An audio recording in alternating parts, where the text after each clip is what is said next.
Welcome back student. आज का हमारा टॉपिक है पार्टीशन वैल्यू।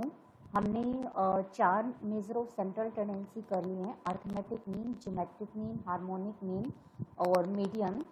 नेक्स्ट आपकी फिफ्थ है पार्टीशन वैल्यू। तो पार्टीशन वैल्यू देखते हैं कि क्या होता है। तो partition values are those values of the variable which divide the total frequency into equal number of parts. तो क्या कह रहे हैं, जो पार्टीशन वैल्यूज हैं वेरिएट की वो वैल्यूज होती हैं जो पूरी की पूरी फ्रीक्वेंसीज को इक्वल पार्ट्स में डिवाइड कर दी। जैसे कि हमने मीडियन देखा था, मीडियन का मतलब क्या था कि जो फ्रीक्वेंसी को दो इक्वल पार्ट्स में डिवाइड कर दे, मतलब मीडियन के 50% तो लेफ्ट में हो और 50% क्या हो, राइट में हो। अब हमारे पास वो तो था मीडियन, लेकिन अगर हम कोई भी ऑब्जेक्ट लें, कोई भी हम ऑब्जेक्ट ले रहे हैं, उसके इक्वल नंबर में डिवाइड कर रहे हैं। जरूरी नहीं है कि हमें 50-50% करना है, हमें 25-25-25 ऐसे कर सकते हैं, या फिर 10-10-10-10% ऐसे कर सकते हैं। तो मतलब हिस्से तो करने हैं बट इक्वल करने हैं। देखेंगे कि कितने हिस्से करेंगे, कि उसके लिए क्या टर्म यूज़ करेंगे। तो पार्टीशन वैल्यू नथिंग बट क्या है कि इक्वल हिस्सा करना, जो भी हमारे पास फ्रीक्वेंसी है एक्स की वो वैल्यू होती है, एक्स मतलब जो वेरिएट है, वेरिएट की वो वैल्यू जो टोटल फ्रीक्वेंसीज को हमारे पास क्या इक्वल नंबर ऑफ पार्ट्स में डिवाइड कर दे। अब इसी बेस पर हिस्सों के बेस पर ही पार्टीशन वैल्यू जो है वो तीन पार्ट्स की होती है। एक तो है हमारे पास quartile, then decile and then percentile. Quartile का मतलब क्या होता है, अगर हम उस ऑब्जेक्ट को चार इक्वल हिस्सों में डिवाइड करते हैं तो क्वार्टाइल। डेसाइल मतलब उसी ऑब्जेक्ट को अगर हम 10 इक्वल हिस्से में डिवाइड कर दें, दैट इज डेसाइल। और अगर हम उस ऑब्जेक्ट को 100 इक्वल हिस्सों में डिवाइड कर दें तो वो हमारे पास क्या होगा, परसेंटाइल। जैसे कि हमारे पास मान लिया ये एक सेब है, सपोज ये एक सेब ले रहे हैं हम।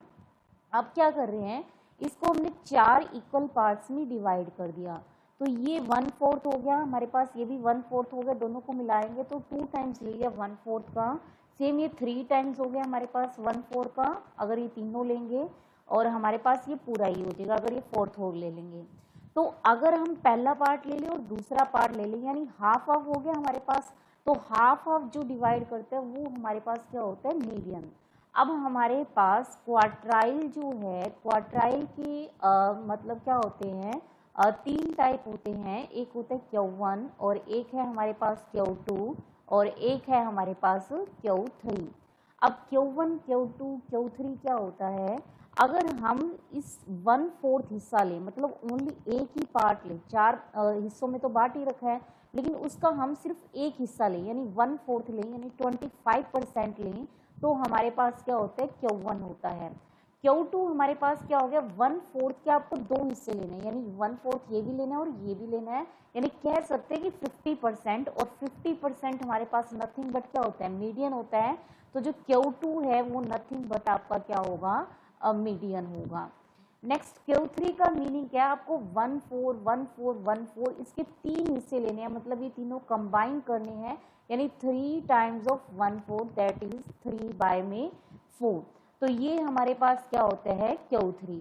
Q1 को हम एक और टर्म यूज करते हैं, इसे हम कह सकते हैं लोअर क्वार्टाइल भी हम बोलते हैं, लोअर क्वार्टाइल। और हमारे पास क्या है, Q3 जो है उसे हम अपर भी बोलते हैं, अपर क्वार्टाइल, या फिर हम कहीं से थर्ड क्वार्टाइल या फिर हम फर्स्ट क्वार्टाइल भी कह सकते हैं।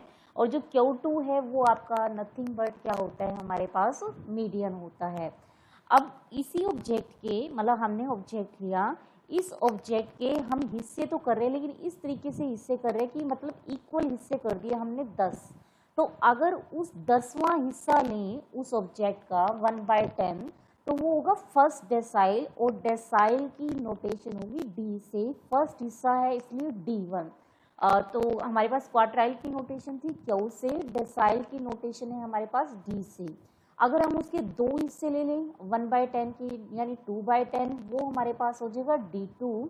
अगर हम तीन हिस्से ले लें तो हमारे पास हो जाएगा D3। इस तरीके से हमारे पास क्या है, DI जो है हमारे पास I/10 हो जाएगा। I की वैल्यू कहाँ से कहाँ तक हो सकती है, 1 से लेकर के 9 तक जा सकती है हमारे पास। सेम अगर हम ऑब्जेक्ट के 100 इक्वल हिस्से करते हैं तो परसेंटाइल हो गया। परसेंटाइल को हम पीआई से डिनोट करते हैं। PI is equal to I by में 100। तो आई की वैल्यू कितनी हो सकती है, 1 से लेकर के कितना हो सकता है हमारे पास 99 तक। तो ये हो गया हमारे पास परसेंटाइल। अब हम देखते हैं कि मीनिंग क्या है ओवरऑल इन सब का। जैसे हमने कहा था सपोज एक सीरीज है और मतलब स्टूडेंट्स हैं, सपोज स्टूडेंट्स के मार्क्स आ रहे हैं और उनके मार्क्स का मीडियन सपोज एक बार के लिए 27 है। तो इसका मीनिंग क्या है कि यानी उस क्लास में आधे बच्चे ऐसे हैं जिनके मार्क्स 27 से क्या है, कम है। मीडियन का मतलब क्या है, 50-50% डिवाइड कर रहे हैं किसको, फ्रीक्वेंसी को। फ्रीक्वेंसी क्या थे, नंबर ऑफ स्टूडेंट। यानी आधे मतलब क्लास की आधे बच्चों के मार्क्स जो है वो 27 से क्या है, कम है। और आधे स्टूडेंट्स के मार्क्स क्या है क्लास में 27 से क्या है, ज़्यादा है। मतलब हमारे पास क्या है, 27 मिडिल वैल्यू है मार्क्स की, यानी 27 से ऊपर भी क्या है 50% है और 27 से बिलो भी क्या है 50% है। ये तो था हमारे पास मीडियन। मीडियन मतलब हमारे पास क्या हो गया, Q2 हो गया। अगर हम बात करें Q1 की, Q1 हमारे पास क्या है 1/4। 1/4 मतलब हो गया उसका 25%। मतलब क्या है 25% हिस्सा उसका क्या होगा, Q1 से छोटा होगा। बाकी जितना हिस्सा बचा है यानी 75% हिस्सा जो बचा है वो Q1 से क्या होगा, हमारे पास ऊपर होगा। मान लो एक बार के लिए सपोज Q1 हमारे पास आ रहा है सपोज एक बार के लिए 23। तो यानी हमारे पास क्या है, क्लास में मान लो 100 बच्चे हैं तो 100 का जो फोर्थ हिस्सा है, 100 का फोर्थ हिस्सा कितना हो गया, 25 हो गया। यानी 25 स्टूडेंट ऐसे होंगे जिनके मार्क्स 23 से क्या है, कम होंगे। और 75 स्टूडेंट ऐसे होंगे जिनके मार्क्स क्या होंगे, हमारे पास 23 से ज़्यादा होंगे। अगर हम Q3 की बात करें तो Q3 हमारे पास मान लो सपोज एक बार के लिए आपका आ रहा है Q3 30 आ रहा है हमारे पास। Q3 मतलब हमारे पास थर्ड फोर्थ हो गया। थर्ड फोर्थ मतलब 75% वो हमारे पास हिस्सा ले रहा है।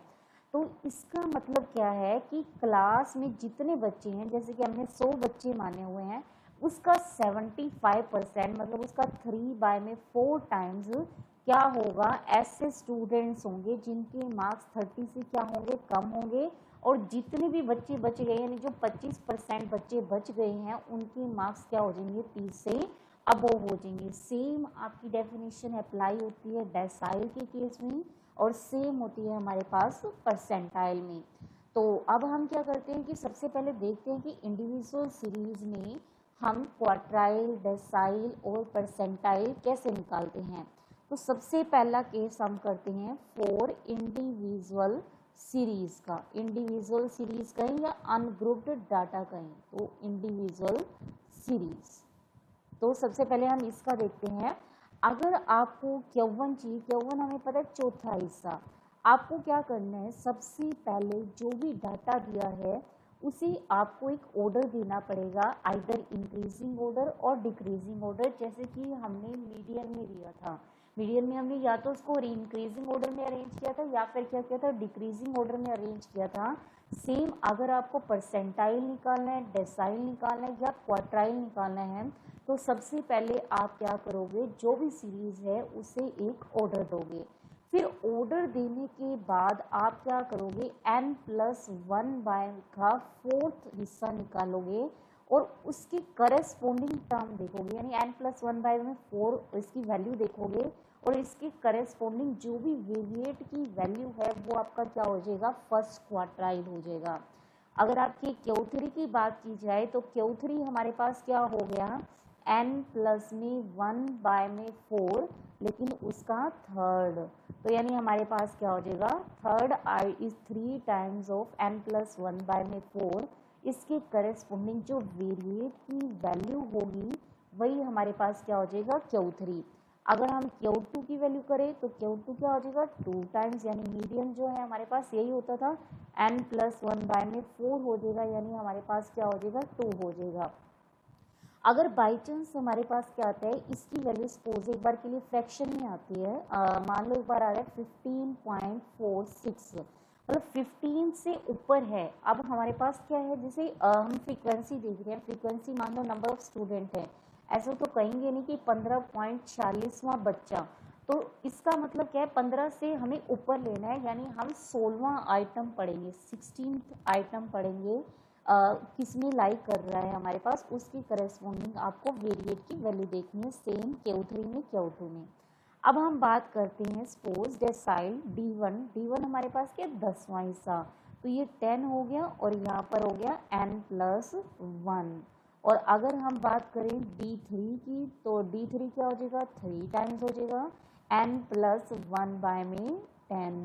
सेम अगर हम इन जनरल DI की बात करते हैं तो क्या हो गया I time of n+1 by में क्या हो गया हमारे पास 10 ये हो गया। अगर जहाँ पर I की वैल्यू कहाँ से कहाँ तक हो सकती है, 1 से लेकर के 9 तक हो सकती है हमारे पास। अगर परसेंटाइल की बात की जाए तो परसेंटाइल क्या होगा हमारे पास I time of n+1 by में 100 हो जाएगा, और I की वैल्यू क्या हो जाएगी हमारे पास 1 से लेकर के 99 तक हो जाएगी हमारे पास। ये हो गया। अब हम इससे रिलेटेड इंडिविजुअल सीरीज का कोई एग्जांपल देखते हैं। फॉर एग्जांपल आपको सीरीज दी हुई है 21, 15, 40, 30, 26, 45, 50, 54, 60, 65 और 70। आपको ये सीरीज दी हुई है।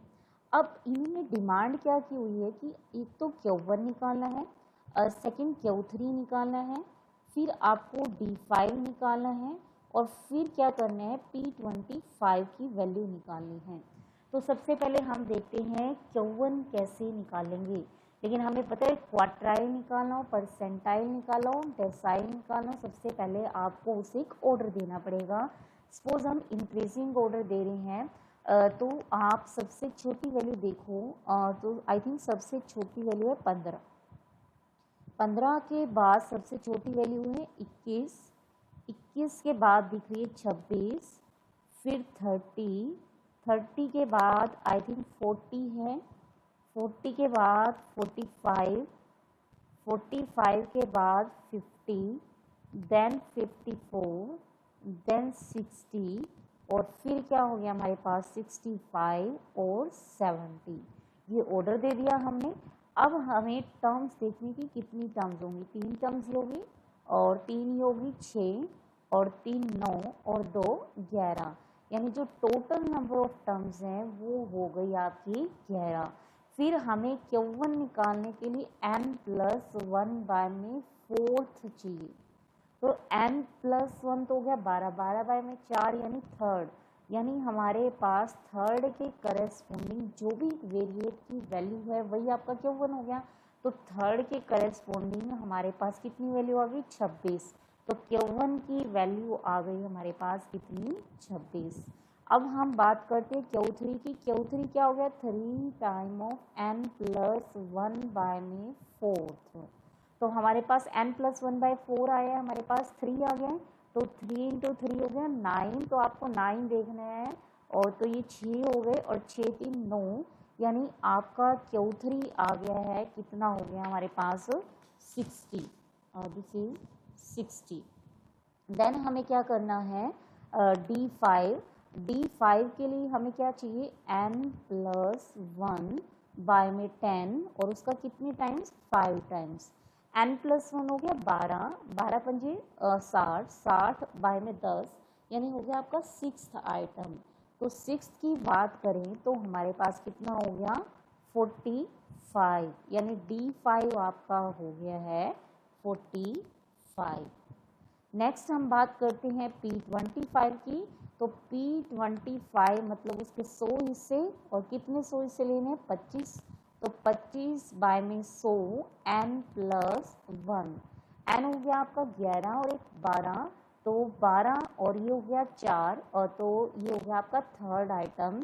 तो हमारे पास क्या हो गया third item is nothing but third item is 60, तो हमारे पास ये हो गया 26।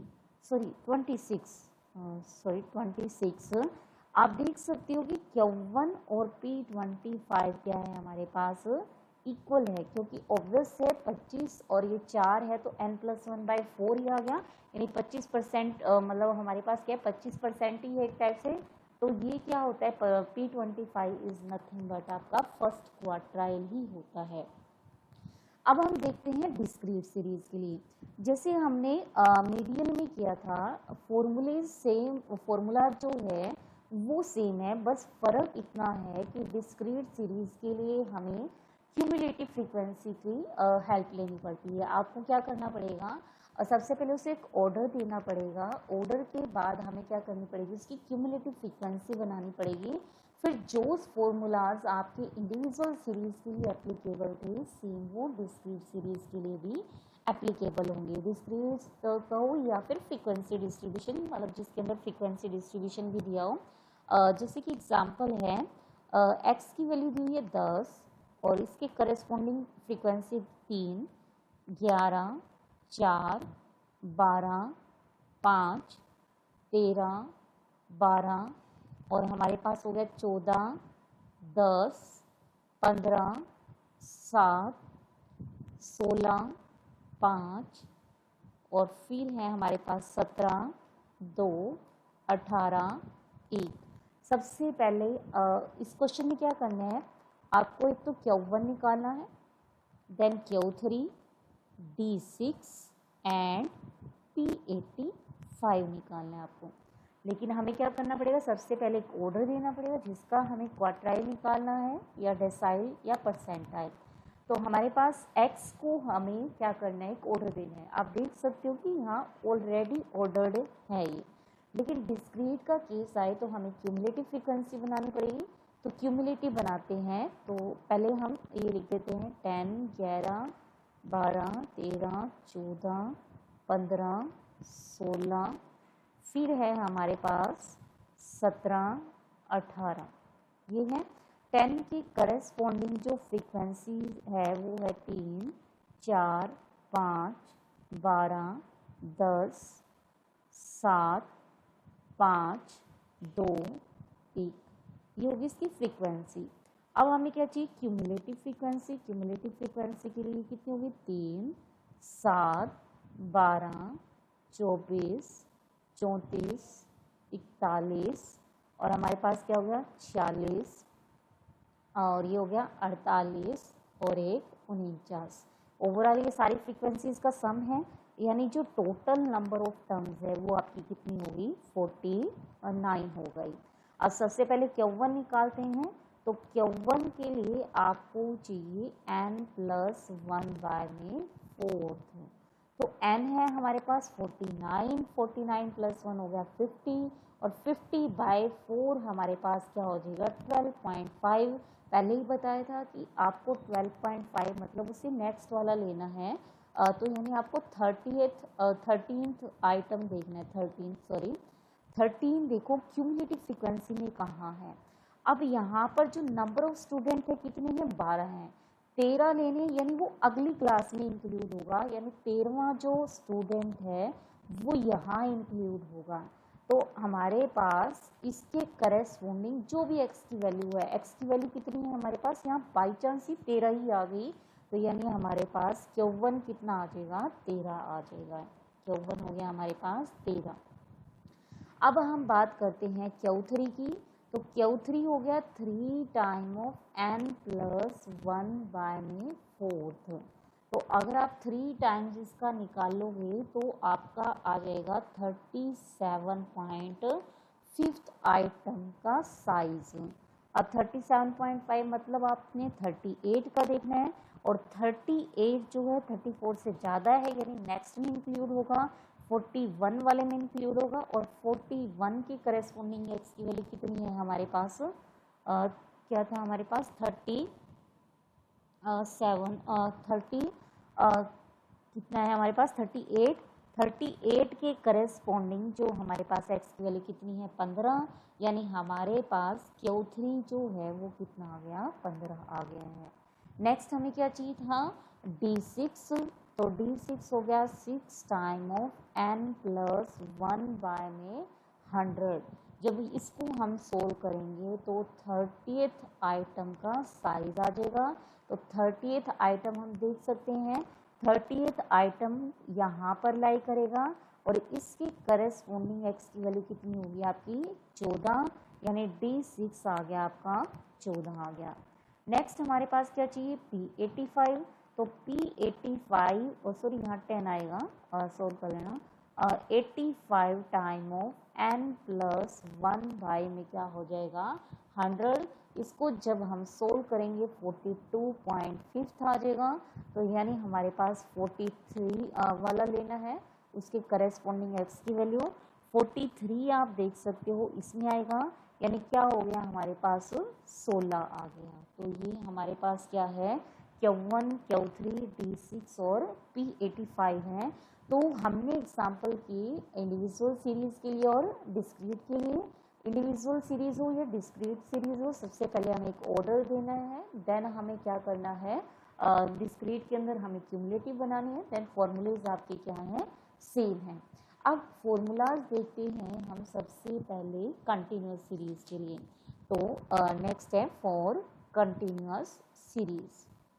जैसे कि हमने क्या किया था मीडियन का केस क्या था, मीडियन के लिए सबसे पहले हमने एक मीडियन क्लास बनाई थी और मीडियन क्लास की हमने यहाँ लोअर लिमिट ली थी, उस क्लास का साइज लिया था, उस क्लास की करस्पॉन्डिंग फ्रीक्वेंसी ली थी और n/2 क्या था माइनस में c मतलब हमारे पास क्यूमुलेटिव फ्रीक्वेंसी तो थी लेकिन मीडियन क्लास से जो पहले वाली क्लास थी इसकी जो ये है हमारे पास किसके बराबर था मीडियन के बराबर।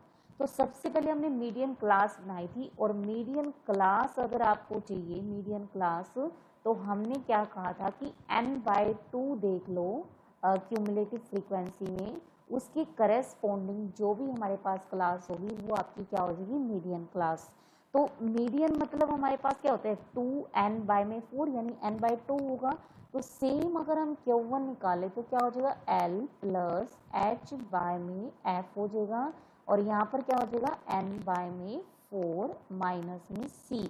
Q3 की बात करें तो Q3 कितना हो जाएगा L plus h/f 3n/4 minus में क्या हो गया c आ गया। सेम हम डेसाइल की बात करें di की बात करें, this is equal to L plus h/f in में क्या हो जाएगा 10 माइनस में क्या हो जाएगा c। अगर हम परसेंटाइल की बात करें तो L प्लस h/f और क्या हो जाएगा हमारे पास in में 100 माइनस में क्या हो जाएगा c। अब हमारे पास क्या है आपको इसकी करस्पॉन्डिंग भी क्लास निकालनी होगी जिसकी करस्पॉन्डिंग आप लोअर लिमिट ले रहे हो। तो इसकी करस्पॉन्डिंग क्लास निकालने के लिए आप n/4 करोगे, इसके लिए हमें क्या चाहिए 3n/4 चाहिए, इसके लिए हमें in में क्या चाहिए 10 चाहिए और इसके लिए हमें in में क्या चाहिए 100 चाहिए। तो हम एक एग्जाम्पल देखते हैं कंटिन्यूस सीरीज का।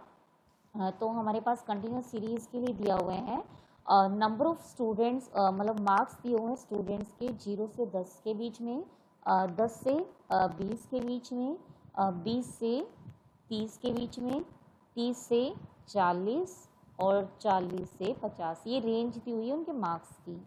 फिर है हमारे पास नंबर ऑफ स्टूडेंट है ये है 22 और हमारे पास ये है 38, देन 46 और हमारे पास फिर है 35, फिर है 19। तो ये है नंबर ऑफ स्टूडेंट और ये क्या है हमारे पास उनके मार्क्स। अब कंटिन्यूस है, कंटिन्यूस में सबसे पहले आपको क्या करना होगा देखना है कि इंक्लूसिव है या एक्सक्लूसिव है। साफ ही दिखा है कि एक्सक्लूसिव है, अगर इंक्लूसिव है तो हमें इसे किस में कन्वर्ट करना पड़ेगा एक्सक्लूसिव में। फिर हमें क्या करना है क्यूमुलेटिव फ्रीक्वेंसी निकालनी है, तो क्यूमुलेटिव फ्रीक्वेंसी होगी 22 and 38 is equal to 60, then 106 और then 141 and then 160।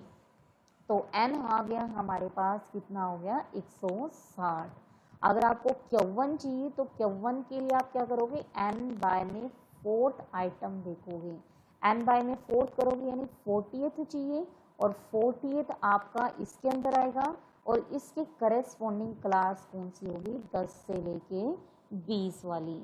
तो हमारे पास Q1 का फॉर्मूला लगाएं तो L प्लस एच बाय में F, और हमारे पास क्या हो जाएगा N बाय में 4 माइनस में C। L मतलब लोअर लिमिट हो गई 10, H हो गया 10, और हमारे पास फ्रीक्वेंसी जो है वो क्या हो गई 38, N बाय 4 जो है वो कितना हो गया 40, माइनस में क्यूमुलेटिव फ्रीक्वेंसी उससे पहले वाले की क्यूमुलेटिव फ्रीक्वेंसी कितनी है 22 है। तो जब आप Q1 की वैल्यू सोल्व करोगे Q1 का आंसर आ जाएगा कुछ 14.74। जो ये Q1 आएगा वो इसी क्लास में ही लाई करेगा, मतलब 10 से तो बड़ा होगा, ये इक्वल भी हो सकता है और लेकिन 20 से क्या होगा स्ट्रिक्टली क्या होगा छोटा होगा, क्योंकि एक्सक्लूसिव सीरीज में अपर लिमिट इंक्लूड नहीं होती, लोअर लिमिट इंक्लूड होती है। तो देख सकते हो कि Q1 जो है इसी क्लास के अंदर आएगा। अब क्या निकालना है Q3 और निकालना है। Q3 के लिए हमारे पास क्या हो जाएगा L प्लस एच बाय में F 3N बाय में 4 माइनस में C। लेकिन ये लोअर लिमिट और मतलब इन दोनों की क्लास सेम होना जरूरी नहीं है। Q1 के लिए तो आपने निकाला N बाय 4, अब हमें Q3 के लिए क्या चाहिए 3N बाय 4 चाहिए। तो 3N बाय 4 अगर 40 है तो 3N बाय 4 कितना हो गया 120, और 120 देखिए तो इसके अंदर लाई कर रहे हैं, तो यानी इसके करस्पॉन्डिंग क्लास होगी आपकी 30 से 40 क्लास हो गई। तो लोअर लिमिट कितनी होगी 30 हो गई, H कितना हो गया 10 हो गया, इसकी करस्पॉन्डिंग फ्रीक्वेंसी कितनी आ गई 35 आ गई, 3N बाय 4 कितना हो गया 120, और क्यूमुलेटिव फ्रीक्वेंसी होगी 106। जब आप इसको सोल्व करोगे आंसर आ जाएगा 34। देख सकते हो कि ये 34 जो है वो इसके बीच में लाई करेगा। अब इन्होंने क्या डिमांड की है कि D8 और निकालना है और P36 निकालना है। तो D8 के लिए आपको क्या चाहिए 8N बाय में 10, N था हमारे पास 160, 160 बाय 10 हो गया 16, और ये हो गया आपका 128 हो गया। तो 128 आप चेक कर सकते हो 141 में ही है, यानी हमारे पास अगेन जो क्लास है वो क्या हो जाएगी 30 टू 40 हो जाएगी, 30 टू 40, यानी जो D4 है वो D8 है वो आपका 30 और 40 के बीच में आएगा।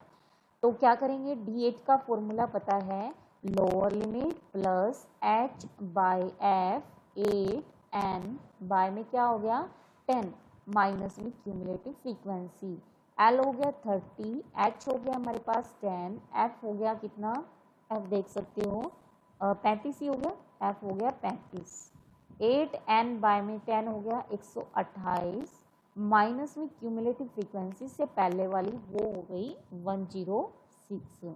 सोल्व कर सकते हो आंसर आ जाएगा 36.29, जो कि इसी क्लास के अंदर क्या कर रहे हैं लाई कर रहे हैं। फिर क्या निकालना है P36, तो P36 हो जाएगा lower plus H by F, और हमारे पास हो जाएगा 36N बाय में 100 माइनस में क्या हो जाएगा C। लेकिन सबसे पहले क्लास निकालनी पड़ेगी, तो क्लास के लिए 36N बाय में 100, N हो गया 160। जब आप इसको सोल्व करोगे निकाल सकते हो 36 इंटू में क्या हो जाएगा 16, 36 तो आप क्या कर सकते हो आंसर देख सकते हो मल्टीप्लाई कर लेना, और हमारे पास उसके करस्पॉन्ड क्यूमुलेटिव फ्रीक्वेंसी में फाइंड आउट करना, देन क्या करोगे निकाल सकते हो फॉर्मूले से, तो आ जाएगा P36। तो ये एग्जाम्पल था हमारे पास क्या है कंटिन्यूस सीरीज का।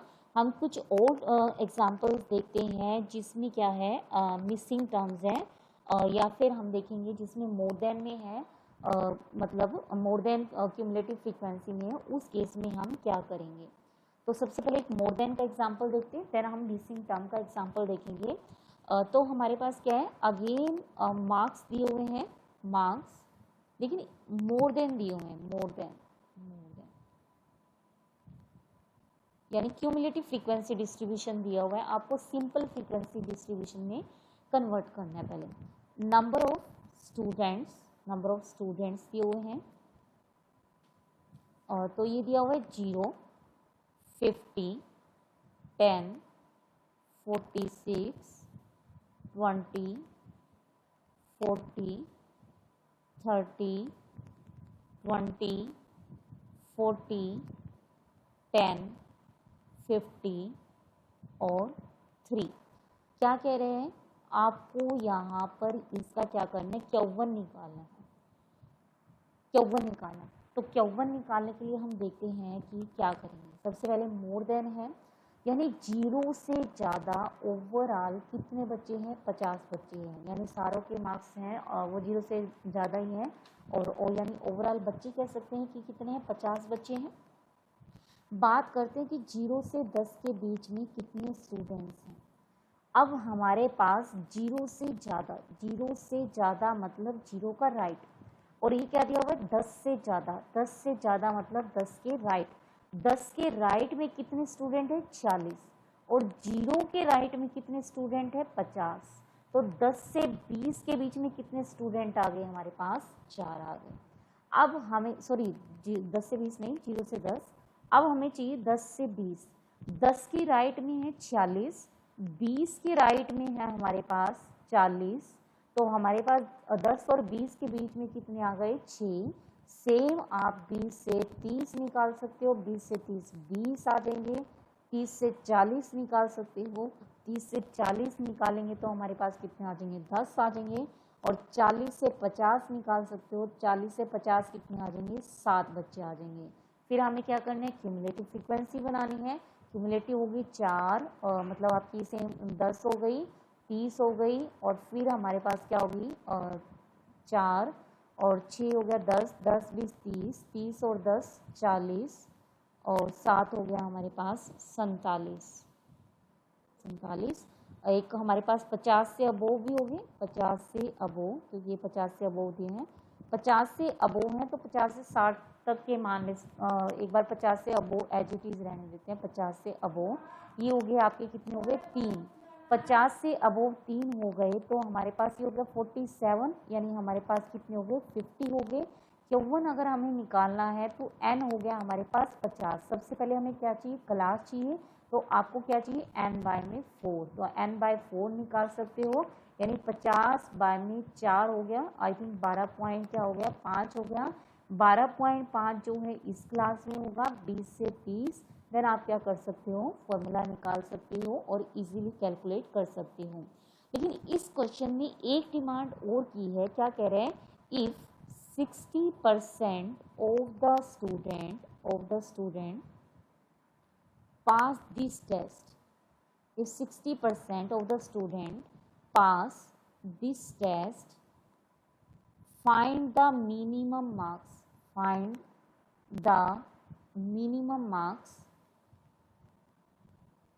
marks obtained by a pass candidate,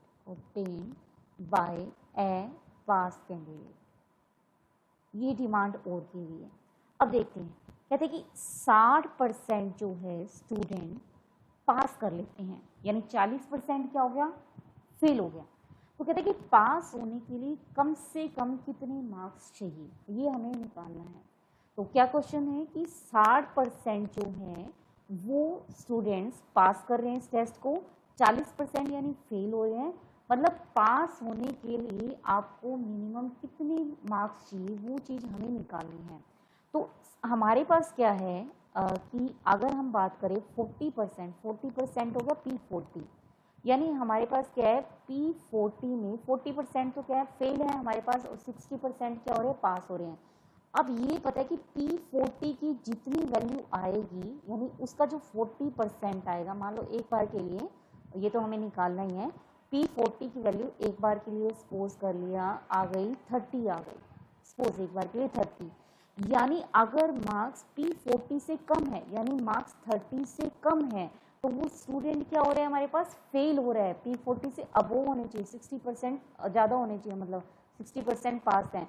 तो यानी अगर P40 से ज़्यादा आ रहे हैं, P40 से कितने परसेंट होंगे हमारे पास, 60% स्टूडेंट होंगे, P40 से ज़्यादा मार्क्स होंगे, यानी 30 से ज़्यादा मार्क्स हो जाएंगे, तो हमारे पास वो क्या हो जाएंगे, पास हो जाएंगे, यानी मिनिमम पासिंग मार्क्स क्या हो जाएंगे, 30 हो जाएंगे, यानी जितनी वैल्यू P40 की आएगी उतनी ही मिनिमम पासिंग मार्क्स हो जाएंगे, किसके, पासिंग मार्क्स हो जाएंगे स्टूडेंट्स के। तो P40 निकालते हैं, तो P40 के लिए सबसे पहले आपको क्लास निकालनी पड़ेगी 40 बाय में 100 टाइम्स ऑफ n। अब आप इसको सोल्व कर सकते हो, इसकी वैल्यू आ जाएगी 20 आ जाएगी। अब 20 देखोगे क्यूमुलेटिव फ्रीक्वेंसी में मैच करे, अगेन 22 30 हो गया, तो 22 30 हो गया। तो P40 की वैल्यू आ गई लोअर लिमिट, लोअर प्लस में क्या हो गया हमारे पास h बाय में f और n 40 बाय में 100 माइनस में क्या हो गया क्यूमुलेटिव फ्रीक्वेंसी। जब सारी वैल्यूज हम पुट करेंगे तो आंसर आ जाएगा 25। यानी 25 से कम मार्क्स वाले बच्चे क्या है फेल हैं, और 25 से ज़्यादा मार्क्स वाले क्या है बच्चे पास हैं। यानी जो मिनिमम मार्क्स की कंडीशन है वो कितनी है 25 है। यानी 25 तो चाहिए पास होने के लिए, दिस इज मिनिमम कंडीशन। तो यहाँ हमारे पास फायदा है किसका क्वार्टाइल का, sorry not quartile, this is percentile. तो अब हम एक एग्जांपल करते हैं कुछ मिसिंग टर्म्स फाइंड आउट करने के लिए। तो हमारे पास क्या दिया हुआ है, दिया हुआ है कि मार्क्स दिए हुए हैं, अगेन रेंज दी है 0 से 10, 10 से 20, 20 से 30, 30 से 40, 40 से 50, 50 से 60 और 60 से 70, 70 से 80। ये हमारे पास क्या है रेंज दी हुई है। फ्रीक्वेंसी दी हुई है, यानी नंबर ऑफ स्टूडेंट दिए हुए हैं 4, 8, ये मिसिंग है, मिसिंग है तो एक बार के लिए हमने x मान लिया। ये है 19, अगेन मिसिंग है y, 10, 5, ये भी मिसिंग है, ये मान लिया कितना है z। अब हमें ये पता है कि क्यूमुलेटिव फ्रीक्वेंसी निकालनी है 4, 12, 12 प्लस कितना हो गया x, ये कितना हो गया 31 प्लस x, और ये हो गया 31 प्लस x प्लस y, ये हो गया। फिर हो गया 41 plus x plus y, 46 plus x plus y, और ये हो गया 46 plus x plus y plus z। अब अननोन कितनी है 3, x, y और z। तो कंडीशन भी कितनी गिवन होनी चाहिए, 3 कंडीशन गिवन होनी चाहिए। तो पहली कंडीशन दी हुई है कि टोटल नंबर ऑफ स्टूडेंट जो है यानी n जो है वो है आपका 72। अब हमें पता है जो लास्ट क्यूमुलेटिव फ्रीक्वेंसी है वो नथिंग बट फ्रीक्वेंसीज का सम ही होती है, यानी जो टोटल टर्म्स है वो इसी के बराबर होती हैं। यानी 46 plus x plus y plus z is equal to 72। तो 46 को हम इधर लेके आ सकते हैं, तो पहली इक्वेशन आपकी ये आ गई। तो एक कंडीशन थी। अब हमारे पास दूसरी कंडीशन क्या दी हुई है, जो फर्स्ट क्वार्टाइल है, फर्स्ट क्वार्टाइल है वो है 25, और जो थर्ड क्वार्टाइल है वो कितना है 50। Q1 आपका 25 दिया हुआ है, Q3 आपका क्या दिया हुआ है 50। लेकिन अगेन कंफ्यूजन यही है कि Q1 की जो हमारे पास क्लास है वो कौन सी होगी, Q3 की क्लास कौन सी होगी। अभी अभी हमने देखा था अगर आपकी क्लास आ रही है 10 से 20 तो इसका मतलब Q1 इसके बीच में लाई करेगा। अगर Q3 की क्लास आ रही है 30 से लेके 40 तो यानी हमारे पास Q3 इसके बीच में लाई करेगा। तो Q1 की वैल्यू कितनी आ रही है 25, 25 किसके बीच में लाई कर रहा है 20 से लेके 30 तक। तो यानी Q1 के लिए क्लास की बात करें तो 20 से लेके 30 आ रही है।